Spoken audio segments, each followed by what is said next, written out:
ಯಾವ ಆನೆಗೆ ಬಾಲ ಇಲ್ವೋ ಅವನೇ ಭೀಮ.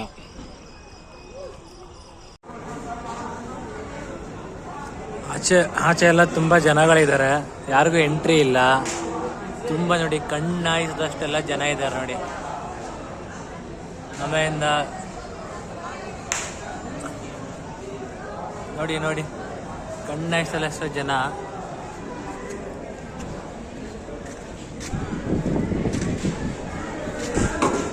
ಅವರು ಆಚೆಯಿಂದ ವಿಡಿಯೋ ಮಾಡ್ತಿದ್ದಾರೆ, ಇಲ್ಲಿ ನಾನು ಒಳಗಿಂದ ವಿಡಿಯೋ ಮಾಡ್ತಿದ್ದೀನಿ.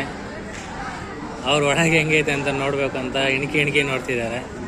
ನಾನಿಲ್ಲಿ ಜನ ಆಚೆ ಎಷ್ಟು ಜನ ಇದೆ ಅಂತ ನಾನು ಇಣಿಕೆ ನೋಡ್ತಿದ್ದೀನಿ.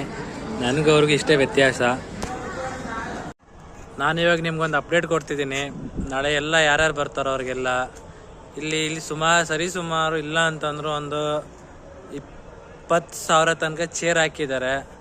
VIP ಮತ್ತು ಕಾಮನ್ ಪೀಪಲ್ಲು, ಮಿಡಲ್ ಪೀಪಲ್ಗೆಲ್ಲ ನೋಡಿ. ಇಲ್ಲಿ ಬರೋಕ್ಕೆಲ್ಲ ವ್ಯವಸ್ಥೆ ಎಷ್ಟು ಚೆನ್ನಾಗಿ ಮಾಡಿದ್ದಾರೆ ನೋಡಿ. ಯಾವುದೇ ಥರ ಕಾಲು ತುಳಿತ ಆಗಬಾರ್ದು, ಯಾರಿಗೆ ಹೆಚ್ಚು ಕಡಿಮೆ ಆಗಬಾರ್ದು. ಜನ ಹೆಂಗೆ ಪಬ್ಲಿಕ್ ಯಾವ ಥರ ಸೇಫಾಗಿ ಬಂದು ಸೇಫಾಗಿ ಹೋಗ್ತಾರೋ ಅದಕ್ಕೆಲ್ಲ ಇಲ್ಲಿ ರೆಡಿ ಮಾಡಿದ್ದಾರೆ. ನೀವು ಅದೇ ಥರ ಸಹಕರಿಸ್ಬೇಕು. ಇಲ್ಲಿ ಚೇರಿನ ವ್ಯವಸ್ಥೆ ಎಲ್ಲ ಇದೆ ನೋಡಿ. ಅಲ್ಲಿ ನೀವು ಎಷ್ಟು ಹಾಯಿಸ್ತಿರೋ ಅಷ್ಟು ಅಗ್ಲ ಎಲ್ಲ ಅಷ್ಟೆಲ್ಲ ಇಲ್ಲಿದೆ, ಜಾಗ ಇದೆ. ಪ್ರತಿಯೊಬ್ಬರು ಚೆನ್ನಾಗಿ ಕೆಲಸ ಮಾಡ್ತಿದ್ದಾರೆ. ಪೊಲೀಸವರಂತೂ ತುಂಬ ಸಪೋರ್ಟ್ ಮಾಡ್ತಿದ್ದಾರೆ ನೋಡಿ. ಕ್ಯೂ ಎಲ್ಲ ಬಂದು ಸಹಕರಿಸ್ಬೇಕು. ಯಾರೇನು ತೊಂದರೆ ಕೊಡಬೇಡಿ, ನೀವು ತೊಂದರೆ ತಗೊಳ್ಬೇಡಿ, ಬೇರೆಯವ್ರಿಗೂ ತೊಂದರೆನೂ ಕೊಡಬೇಡಿ. ನೋಡಿ ದೂರದಿಂದ ಎಷ್ಟು ಚೆನ್ನಾಗಿ ಕಾಣ್ತಿದೆ ಅರಮನೆ. ನೋಡಿ ಅರಮನೆ ವ್ಯೂ ಯಾವ ಥರ ಇದೆ ನೋಡಿ. ನೋಡಿ ನೋಡಿ ಸೂಪರ್ ಅಲ್ವಾ? ನೈಟ್ ಟೈಮಲ್ಲಿ ಇಲ್ಲಿ ನೋಡಿ, ಇಲ್ಲಿ ಇನ್ನೂ ಚೆನ್ನಾಗಿದೆ ನೋಡಿ.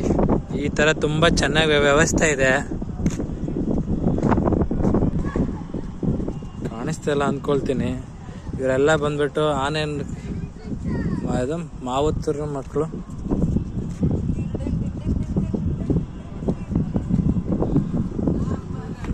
ಆನೆ ನೋಡ್ಕೊಳ್ತಾರಲ್ಲ ಅವ್ರ ಜೊತೆ ಬಂದಿರೋರು, ಅವ್ರ ಮಕ್ಳು ಇರ್ಬೋದು. ತುಂಬ ಎಷ್ಟು ಚೆನ್ನಾಗಿ ಎಂಜಾಯ್ ಮಾಡ್ತಿದ್ದಾರೆ ನೋಡಿ. ಫ್ಲವರ್ಸ್ ಎಲ್ಲ ಇದೆ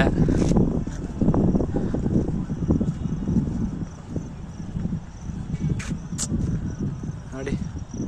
ಇದು ಲೈಟಿಂಗ್ ಅಂದರೆ 1 hour ಅಂತ ಅಂತಿದ್ರು. 7 ಗಂಟೆಗೆ ಸ್ಟಾರ್ಟ್ ಮಾಡಿದ್ದು, 9 ಗಂಟೆ ಆದರೂ ಹಿಂಗೆ ಇದೆ. ಆಹಾ ನೋಡಿ ನೋಡಿ ನೋಡಿ. ಅಲ್ಲಿ ದೇವಸ್ಥಾನ ಇದೆ, ಇಲ್ಲಿ ಅರಮನೆ ಬರ್ತಾ ಇದ್ದೀನಿ. ಯಾವ ಥರ ಸ್ಟೇಜ್ ಹಾಕಿದ್ದಾರೆ ನೋಡಿ. ಸ್ಟೇಜ್ ಯಾವ ಥರ ಹಾಕಿದ್ದಾರೆ. ಇದೆಲ್ಲ VIP ಸ್ಟೇಜು, VVIPಯಿಂದ ಬರಬೇಕು. ಇದೆಲ್ಲ ಕಾಮನ್ನು. ಮಧ್ಯಮ ವರ್ಗದವರು ಯಾರ್ಯಾರು ಪಾಸ್ ಇದೆ ನಾಳೆ ಅವರೆಲ್ಲ ಬಂದು ಇರೋವಂಥ ಜಾಗ. ಕೂತ್ಕೊಂಡು ಆರಾಮಾಗಿ ಕಣ್ಣು ತುಂಬ್ಕೊಂಡೋಗಿ.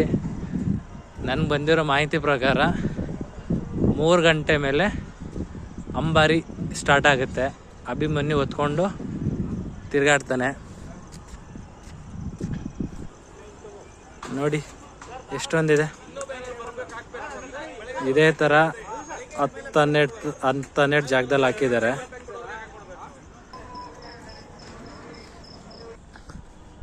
ಬನ್ನಿ, ನಾನಿಲ್ಲಿ ನಾಳೆ ಅಭಿಮನ್ಯುನ ಕರ್ಕೊಂಡು ಬಂದು ಅಂಬಾರಿ ಕೂರಿಸೋ ಜಾಗಕ್ಕೆ ಬಂದಿದ್ದೀನಿ. ಈ ಜಾಗ ನೋಡಿ. ಇಲ್ಲೇ ನಾಳೆ ಬೆಳಗ್ಗೆ ಅಭಿಮನ್ಯುನ ಕರ್ಕೊಂಡು ಬರ್ತಾರೆ. ಮತ್ತು 800 kg ತೂಕದ ಅಂಬಾರಿನ ಇಲ್ಲೇ ಅಭಿಮನ್ಯು ಮೇಲೆ ಇಡೋದು ನೋಡಿ ಜಾಗ. ಇಲ್ಲಿ ನೋಡಿ, ಇದೆಲ್ಲ ಮಹಾರಾಜರ ಗಾಡಿಗಳು. ಹತ್ರ ಏನು ಹೋಗಲ್ಲ, ಇಲ್ಲೇ ದೂರದಿಂದ ತೋರಿಸ್ತೀನಿ. ಅರಮನೆಗೆ ಸಂಬಂಧಪಟ್ಟಿರೋ ಕಾರ್ಗಳು ಎಲ್ಲ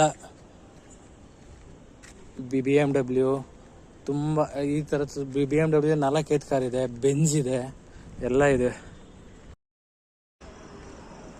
ನೀವಿಲ್ಲಿ ನೋಡ್ಬೋದು ನೋಡಿ, ಎಷ್ಟೊಂದು ಹಾಕಿದ್ದಾರೆ ಚೇರ್ಗಳು. ಇದೆಲ್ಲ VIP. ಅಲ್ಲಿದೆ ಇಲ್ಲ, ಅಲ್ಲೆಲ್ಲ VIP, CM, ಮಿನಿಸ್ಟರ್ಸು, ಮತ್ತು ಸಿನಿಮಾ ರಂಗದವರು ಯಾರ್ಯಾರ್ದು ದೊಡ್ಡ ವ್ಯಕ್ತಿಗಳಿದ್ದಾರೆ ಅದೆಲ್ಲ ಅಲ್ಲಿಗೆ ಅವ್ರಿಗೆ ಅರೇಂಜ್ ಮಾಡಿದ್ದಾರೆ ಅಲ್ಲಿ ಸೀಟು. ಆವಾಗಲೇ ನಾನು ಮೊದಲು ಲೈಟ್ ಹಾಕಿದಾಗ ಅರಮನೆ ಹೆಂಗೆ ಕಾಣ್ತು ಅಂತ ತೋರಿಸಿದ್ದೆ. ಈಗ ಲೈಟ್ ಇಲ್ದೇ ದೀಪಾಲಂಕಾರ ಇಲ್ದೇ ಯಾವ ಥರ ಕಾಣುತ್ತೆ ಇಲ್ಲಿ ನೋಡಿ. ಮತ್ತಿಲ್ಲೂ ಸೀಟೆಲ್ಲ ಹಾಕಿದ್ದಾರೆ.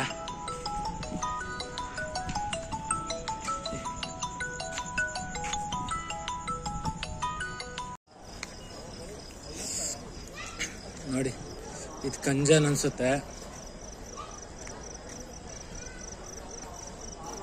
ಆನೆಗಳು ಯಾವುದೋ ನೋಡಿದ್ರೆ ದೇವರಣೆ ನಮ್ಗೆ ಗೊತ್ತಾಗಲ್ಲ. ಎಲ್ಲ ಥರ ಆನೆ ಇದೆ. ಒಟ್ಟು 16 ಏನೋ ಆನೆ ಬಂದಿದೆ. ಸುಗ್ರೀವ ಯಾವುದು, ಪ್ರಶಾಂತ ಯಾವುದು, ಧನಂಜಯ ಯಾವುದು, ರೂಪ ಯಾವುದು, ಲಕ್ಷ್ಮಿ ಯಾವುದು, ಗೋಪಿ ಯಾವುದು ಅಂತ ಏನೂ ಗೊತ್ತಾಗಲ್ಲ. ನಾವೊಬ್ಬರು ಆನೆ ನೋಡ್ಕೊಂಡು ಹೋಗ್ಬೇಕಷ್ಟೆ. ನೋಡಿ ಆನೆ ನೋಡಿ, ಒಂದಕ್ಕಿಂತ ಒಂದು ಚೆನ್ನಾಗಿದೆ. ಭಯ ಆಗ್ತಿದೆ, ಏನಾರ ಕೊಡುತ್ತಂತ ಕಾಯ್ತೈತೆ ನಾವು. ಕಾಡಲ್ಲಿರೋ ಆನೆ ಇಲ್ಲಿ ನಾಡಿಗೆ ಬಂದರೆ ಇದೇ ಥರ ಆಗೋದು. ಅದು ಸ್ವಚ್ಛಂದವಾಗಿತ್ತು. ಇಲ್ಲಿ ಬೇಡಿ ಹಾಕಿಲ್ಲ ಕಟ್ಟಾಕಿದ್ದಾರೆ. ನೋಡಿ ನೋಡಿ ನೋಡಿ ಎಷ್ಟು ಚಂದ ಅಲ್ಲ, ಎಷ್ಟು ಚಂದ. ಏನಂತಾರ ಸ್ಟ್ಯಾಚ್ಯೂ ಅಂತೀವಲ್ಲ ಆ ಥರ ನಿಂತ್ಕೊಂಡು ಬಿಡ್ತಾರೆ. ಇದು ನೋಡಿ ಅವರು ನೋಡಿ ಇವರು ಹೆಂಗಿದ್ದಾರೆ ನಿಜ ನೋಡಿ.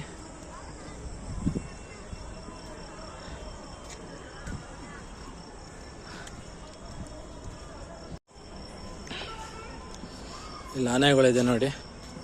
ನಿಜ ಹೇಳ್ತೀನಲ್ಲ, ಒಂದು ನಮ್ಗೆ ಗೊತ್ತಾಗಲ್ಲ ಯಾವ ಆನೆ ಅಂತ. ಬಟ್ ಆದರೆ ನಿಮಗೆ ಭೀಮನ ಯಾವ ಥರ ಗುರ್ತಿಸ್ಬೋದು ಅಂತ ನಾನು ಹೇಳ್ಕೊಡ್ತೀನಿ. ನೀವೇನೋ ತಲೆ ಕೆಡಿಸ್ಕೋಬೇಡಿ. ಎಲ್ಲ ಆನೆಗಳಿಗೂ ಇಲ್ಲಿ ಬಾಲಗಳಿದೆ. ಮೇಲಾಗಲಿ ಫೀಮೇಲ್ ಆಗಲಿ ಎಲ್ಲ ಆನೆಗಳಿಗೂ ಬಾಲ ಇದೆ.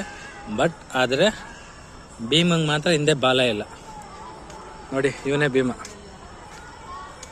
ಭೀಮಂಗೆ ಬಾಲ ಇಲ್ಲ. ಅವನೇ ಭೀಮ.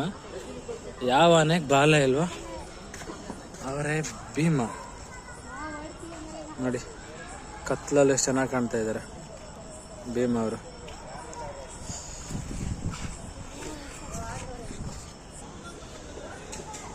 ಇಲ್ಲಿ ಅಡುಗೆ ಮಾಡ್ತಾ ಇದ್ದಾರೆ. ಯಾರಿಗೆ ಮಾಡ್ತಾರೆ ಅಂತ ಗೊತ್ತಾಗ್ತಿಲ್ಲ. ಊಟದ ವ್ಯವಸ್ಥೆ ಕೂಡ ಉಂಟು. ಅಣ್ಣ ಅಡುಗೆ ಮಾಡ್ತಿದ್ದಾರೆ ಯಾರಿಗಣ್ಣ? ಇವಾಗ ನಾನು ಬಾಸ್ ಹತ್ರ ಹೋಗ್ತಾ ಇದ್ದೀನಿ. ಬನ್ನಿ ನಿಮಗೆ ಬಾಸ್ ತೋರಿಸ್ಬಿಡ್ತೀನಿ. ಇಲ್ಲಿ ಎಲ್ಲ ಆನೆಗಳು ಜೊತೆಯಾಗಿದೆ. ಆದರೆ ಈ ಬಾಸ್ ಮಾತ್ರ ಸಿಂಗಲ್ ಆಗಿ ಬಿಟ್ಟಿದ್ದಾರೆ. ಯಾಕೆ ಅಂತ ಗೊತ್ತಿಲ್ಲ. ಕ್ಲೀನಾಗಿ ಕವರು ಆಗ್ತಾ ಇಲ್ಲ ನೋಡಿ, ಲೈಟ್ ಇರೋದ್ರಿಂದ. ಇವಾಗ ಮಾಡ್ತೀನಿ. ಇವರೇ ಬಾಸ್ ಅಭಿಮನ್ಯು. ಇವರು ನೀವು ಆರಾಮಾಗಿ ಕಂಡುಹಿಡಿಯಬಹುದು. ಎಲ್ಲ ಆನೆಗಳಿಗೂ ಸೊಂಡ್ಲು ಸ್ಟ್ರೈಟ್ ಇದೆ, ಕ್ರಾಸ್ ಇದೆ. ಬಟ್ ಇವ್ರಿಗೆ ಒಂದು ಸೊಂಡ್ಲು ಅಂತೀನಿ, ದಂತ ಸ್ಟ್ರೈಟ್ ಇದೆ ಮತ್ತು ಕ್ರಾಸ್ ಇದೆ. ಇವ್ರಿಗೆ ಮಾತ್ರ ಒಂದು ಉದ್ದ ಇದೆ, ಒಂದು ತುಂಡ ಇದೆ. ಸ್ವಲ್ಪ ಶಾರ್ಪು ಕೂಡ ಮಾಡಿದ್ದಾರೆ. ನೀವು ಆರಾಮಾಗಿ ಇದು ನೆನಪಲ್ಲಿ ಇಟ್ಕೊಂಡ್ರೆ ಆರಾಮಾಗಿ ಕಂಡುಹಿಡಿಬೋದು. ಇವರೇ ಅಭಿಮನ್ಯು ಅಂತ. ಬನ್ನಿ ಮುಂದಕ್ಕೆ ಹೋಗೋಣ. ಇಲ್ಲಿಬ್ರು ಇದ್ದಾರೆ ನೋಡಿ. ಇವರು ನೋಡಿ ಕಾಲು ನೋವಾಗಿರ್ಬೇಕು, ಅದಕ್ಕೆ ಕಾಲ ಮೇಲೆ ಕಾಲು ಇಟ್ಕೊಂಡು ಆರಾಮಾಗಿ ನಿಂತಿದ್ದಾರೆ. ಮತ್ತು ನಾನು ಇನ್ನೊಂದು ವಿಷಯ ಹೇಳೋದು ಮರೆತೆ. ಈ ಅರಮನೆ ಒಳಗೇ ಸುಮಾರು ದೇವಸ್ಥಾನಗಳಿದೆ. ಕಾಲಭೈರೇಶ್ವರ ಇದೆ, ಭುವನೇಶ್ವರಿ ದೇವಿ ಇದೆ, ವಿನಾಯಕನ ದೇವಸ್ಥಾನ ಇದೆ ಅಂತ ತುಂಬ ಇದೆ. ಅದನ್ನು ನಾನು ಈಗ ತೋರ್ಸಕ್ಕೆ ಟ್ರೈ ಮಾಡ್ತೀನಿ. ಆದರೆ ಇವಾಗ ನಾನೀಗ ಗ್ರೌಂಡ್ಗೆ ಬಂದಿದ್ದೀನಿ. ಕಾರ್ ಪಾರ್ಕಿಂಗ್ಗಳೆಲ್ಲ ಮಾರ್ಕ್ ಮಾಡಿದ್ದಾರೆ ನೋಡಿ, ಕಾರ್ ಪಾರ್ಕಿಂಗಿಗೆ. ಮತ್ತು ಅಲ್ಲೇ ದೂರದಲ್ಲಿ ಸ್ವಲ್ಪ ಜನ ಆನೆ ಪಾಲಕರು ಮತ್ತು ಸೇವಕರು ಮಕ್ಕಳಿದಾರಲ್ಲ ಅವ್ರದ್ದು ಕಣ್ರಿ ಜೀವನ ಅಂದರೆ. ಕಾಡಲ್ಲಿ ಹೆಂಗಿದಾರೋ ಅಂತ ನನಗಂತೂ ಗೊತ್ತಿಲ್ಲ. ಬಟ್ ಇಲ್ಲಿ ಅವರು ಯಾವ ಥರ ಇರಬೇಕು ಆ ಥರ ಜೀವನ ಮಾಡ್ತಾಯಿದ್ದಾರೆ, ಎಂಜಾಯ್ ಮಾಡ್ತಾಯಿದ್ದಾರೆ. ಅಲ್ಲಿ ಅವ್ರು ಹಿಂಗೆ ನೋಡ್ತಾರೆ, ಅವ್ರು ಹಿಂಗೆ ಮಾತಾಡ್ತಾರೆ ಅಂತ ಅವ್ರ ಬಗ್ಗೆ ತಲೆನೇ ಕೆಡಿಸ್ಕೊಳಲ್ಲ. ಅವರು ಖುಷಿನ ಯಾವ ಥರ ಅನುಭವಿಸ್ಬೇಕು ಆ ಥರ ತುಂಬ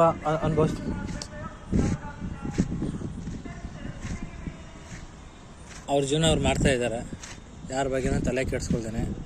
ಬಟ್ ಈಗ ಅದೇ ನಾನು ಲಾಸ್ಟ್ ಒಂದು ವಿಷಯ ಹೇಳಬೇಕು. ನಾಳೆ ಎಲ್ಲ ಬನ್ನಿ, ಎಲ್ಲರೂ ದಸರಾದಲ್ಲಿ ಭಾಗವಹಿಸಿ ಸೇಫಾಗಿ ಬಂದು ಸೇಫಾಗಿ ಹೋಗಿ, ಸೇಫಾಗಿ ಬಂದು ಸೇಫಾಗಿ ಹೋಗಿ.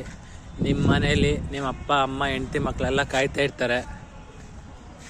ಪ್ರತಿಯೊಬ್ಬರಿಗೆ ಸೇಫಾಗಿ ಬಂದು ಸೇಫಾಗಿ ಹೋಗಿ. ಬಾಯ್ ಬಾಯ್, ಮತ್ತೆ ಸಿಗೋಣ.